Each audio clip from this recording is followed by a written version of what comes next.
ആലപ്പുഴ പുളിങ്കുന്ന് പഞ്ചായത്തിൽ കോൺഗ്രസ് സംഘം കൂറുമാറി LDF-ൽ ചേർന്ന് പ്രസിഡന്റായി. 10ാം വാർഡിൽ നിന്ന് വിജയിച്ച കോൺഗ്രസ് അംഗം ഔസേപ്പച്ചൻ വെമ്പാടത്തറയാണ് കൂറുമാറിയത്. 16-അംഗ ഭരണസമിതിയിൽ UDF 7, LDF 6, NDA 3 എന്നതാണ് കക്ഷിനില. രഘുനാഥ് നാരായണനുണ്ട്.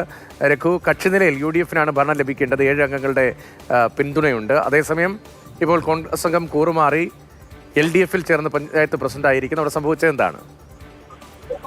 ജനീഷ്, 16-അംഗ ഭരണസമിതിയിൽ UDF-ന് 7, LDF-ന് 6, NDA-ക്ക് 3 എന്നതാണ് കക്ഷിനില. ജനീഷ് പറഞ്ഞതുപോലെ തന്നെ സ്വാഭാവികമായി തന്നെ UDF-ന്റെ പ്രസിഡന്റ് അവിടെ ആകേണ്ടതായിരുന്നു. NDA തെരഞ്ഞെടുപ്പിൽ നിന്ന് വിട്ടുനിൽക്കുമെന്ന് നേരത്തെ തന്നെ അറിയിച്ചിരുന്നു. പക്ഷേ പെട്ടെന്ന് അപ്രതീക്ഷിതമായിട്ടാണ് കൈപ്പത്തി ചിഹ്നത്തിൽ മത്സരിച്ച് 10ാം വാർഡിൽ നിന്ന് വിജയിച്ച ഔസേപ്പച്ചൻ LDF-ന്റെ പ്രസിഡന്റ് സ്ഥാനാർത്ഥിയാകുന്നതും LDF അംഗങ്ങളുടെ പിന്തുണയോടുകൂടി പ്രസിഡന്റ് ആകുന്നതും. പക്ഷേ കോൺഗ്രസ് അദ്ദേഹത്തിനെതിരെ മാറ്റ നിരോധന നിയമപ്രകാരമുള്ള നടപടി സ്വീകരിക്കും. അധിക നാളെ അദ്ദേഹത്തിന് പ്രസിഡന്റായിട്ടും പഞ്ചായത്ത് മെമ്പറായിട്ടും തുടരാൻ വേണ്ടി കഴിയില്ല. ശരി, കൂറുമാറ്റ നിരോധന നിയമത്തിന്റെ പരിധിയിൽ വരുന്ന കൂറുമാറ്റങ്ങൾ പല പഞ്ചായത്തുകളിൽ സംഭവിച്ചിട്ടുണ്ട്.